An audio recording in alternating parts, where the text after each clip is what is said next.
जेवण म्हणजे फक्त पोटभरणं नसून ते चविष्ट आणि आरोग्यदायी हवं. म्हणूनच साई जीवन कोल्ड प्रेस्ड ऑइल बनवलंय सर्वोत्तम शेंगदाण्यांपासून. ना केमिकल्स ना उष्णता, झिरो कोलेस्ट्रॉल आणि ट्रान्सफॅट फ्री. प्रत्येक थेंबात शुद्धता, चव आणि आरोग्य. म्हणजेच तुमच्या हृदयासाठी आणि कुटुंबाच्या आरोग्यासाठी उत्तम. आजच साई जीवन निवडा, कारण आरोग्याला शॉर्टकट नसतो.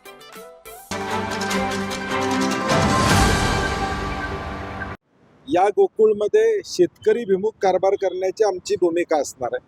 त्यामुळे थोडं 5 तारीख झाल्यानंतर नेमकं काय होतंय, प्रशासक येतोय, आहे त्या बॉडीला कंटिन्युएशन मिळते, त्याच्यावर मी प्रतिक्रिया देणं संयुक्त राहील. त्यानंतर कारण की शेवटी आता ते महायुती म्हणून लढणार म्हणून त्यांनी जाहीर केले. आता मी समविचारी जे माझ्याबरोबर येतील, कोणी येतील, जे येतील त्यांना घेऊन लढायचा निर्णय आमचा पक्का आहे. आणि मला वाटते आजपर्यंत आम्ही राजकीय जोडे जिल्हा मध्यवर्ती बँक आणि गोकुळमधून बाहेर ठेवलेले आहे. परंतु आता पुढच्या बाजूनं ते येणार असतील तर आम्ही त्याला काही थांबवू शकत नाही. कारण की आता महायुतीची सत्ता देशात, राज्यात, महानगरपालिकेत, जिल्हा परिषदमध्ये, पंचायत समितीमध्ये, मार्केट कमिटीमध्ये अशी सगळीकडे आहे. त्यामुळे आता गोकुळमध्ये सुद्धा त्यांना वाटत असेल की महायुतीची सत्ता यावी. शिवाजी पाटील ज्या पद्धतीने सरकारमध्ये असं पक्षी नाही, मला वाटते कोल्हापुरातली जनता सुज्ञ आहे. गोकुळची ज्यावेळी निवडणूक लागेल त्यावेळी गोकुळचा मतदार योग्य निर्णय घेईल आणि तो आमच्या बाजूने घेईल याची मला खात्री आहे. मला वाटते हा महायुतीतला जो काय गोंधळ आहे तो त्यांनी एकत्र बसला पाहिजे. आता परवा आम्ही बघितलं, शिष्टमंडळ गेलं, मुख्यमंत्र्यांना भेटलं, उपमुख्यमंत्र्यांना भेटलं, त्या शिष्टमंडळात ही सगळी मंडळी एकत्र दिसत आहेत आम्हाला.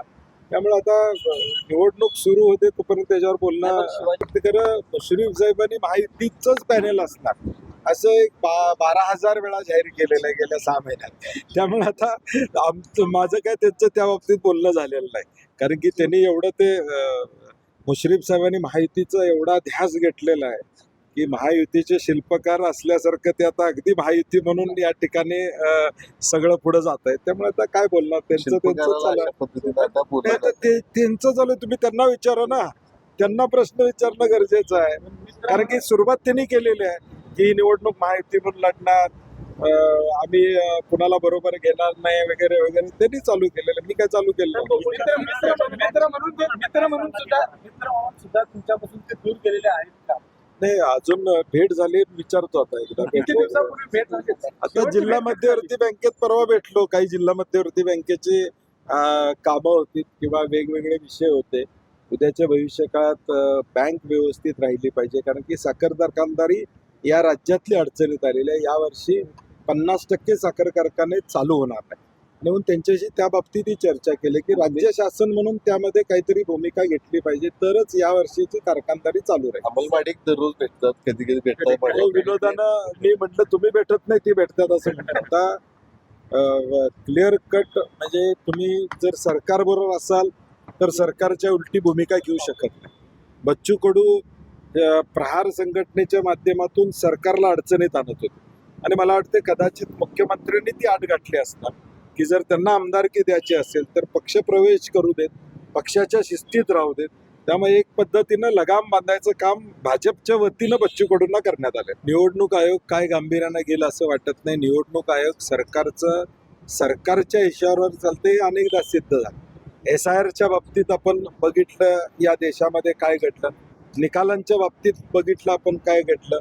मताची टक्केवारी अपडेट करायला 2-2 दिवस निवडणूक आयोगाला लागत होते आणि निवडणूक यादीचा घोळ हे सगळं बघितल्यानंतर निवडणूक आयोग काही करेल असं वाटत नाही. परंतु देशातली जनता लोकशाही जीवन ठेवायची असेल, आता गुजरातमध्ये 700 लोक बिनविरोध येतात. मुख्यमंत्री तिथं म्हणतात की सत्ताधारी पक्षाविरुद्ध कोणी उभाच राहू नये, या अशा पद्धतीचं नियोजन करा. याचा अर्थ काय की मताचा अधिकार तुमचा जाणार आहे, हा एकच यातनं अर्थ आहे. हे थोडं कॅनव्हास महाराष्ट्र आणि देशाचा कॅनव्हास अभ्यास केला पाहिजे. कदाचित उतावळेपणानं हॅट्रिक वगैरे म्हणणं संयुक्तिक ठरणार नाही. कारण की शेवटी पवार साहेबांची जागा ज्यावेळी आली, पवार साहेबांच्या बद्दल आली, त्यावेळी साहजिकच काँग्रेस आणि शिवसेना म्हणून आम्ही पाठिंबा दिला. यावेळी आमची इच्छा होती की उद्धव ठाकरे साहेबांनी ही निवडणूक लढवावी, अन्यथा मित्रपक्षांपैकी कुणाला तरी जागा द्यावी. परंतु शिवसेनेचा आग्रह होता, त्यांना ती जागा हवी होती.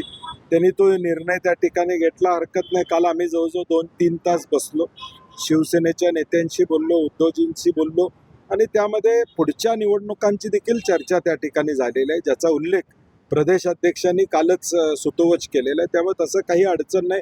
कुठं माघार घेतली म्हणण्यापेक्षा आम्ही आमची भूमिका मांडतो स्पष्टपणे. लोकशाहीमध्ये भूमिका मांडणं गैर आहे असं मला वाटत नाही. साहेब, आज राजा शिवाजी चित्रपट पाहण्यात आलेला आहे. हा छत्रपती इतिहास छत्रपती शिवाजी महाराजांचा इतिहास हा मुलांच्यापर्यंत पोचला पाहिजे.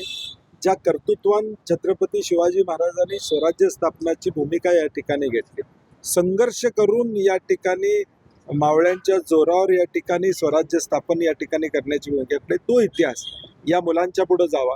रितेश देशमुखांनी हा सिनेमा आणलेला आहे आणि म्हणून महानगरपालिकेतल्या मुलांना घेऊन आज तो सिनेमा आम्ही बघणार आहोत.